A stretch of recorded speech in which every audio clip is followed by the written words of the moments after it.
के लिए क्या आया युवा? ओ पापा का है।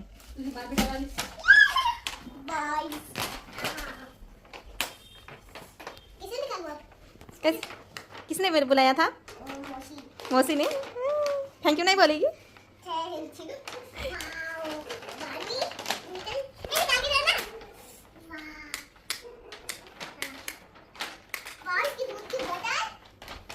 कैसा लगा गिफ्ट?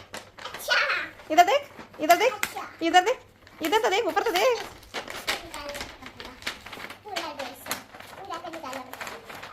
पसंद आहे? आईचं खेळणं चालू पण झालं. काय करत आहे गुडिया तू आता? याचा मेकअप गाईज, मेकअप करत आहे म्हणते. मेकअप नाही, मेकअप. आवडली ना तुला? हो का? मला भरपूर दिवसापासून म्हणत होती मम्मी मला ही डॉल ऑर्डर करून दे, मला डॉल पाहिजे. पण मला कसं वाटलं ही 2च दिवस खेळते, तिसऱ्या दिवशीचे पाय कोणीकडे असते, हात कोणीकडे असते आणि मुंडकं कोणीकडे असते. त्यामुळे म्हटलं मी 2 दिवस खेळणार आणि ही फेकून देणार. मग तिची मावशी म्हणे नको ग करून दे म्हणे, जाऊ दे म्हणे, खेळू दे म्हणे, लहान आहे म्हणे ती म्हणे, घेऊ दे म्हणे, जेवढे दिवस खेळते तेवढे दिवस खेळू दे म्हणे, अशी म्हणे. तिनं करून टाकली ऑर्डर मिशोवरून. तर आता पाय ही सध्या तर खेळत आहे. पाहू आता किती दिवस खेळते ही.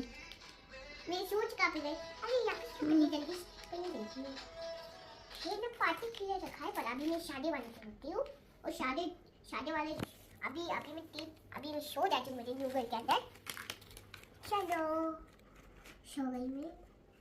आप इसके शूज का शेयर करते हैं। इसके शूज ना हम ना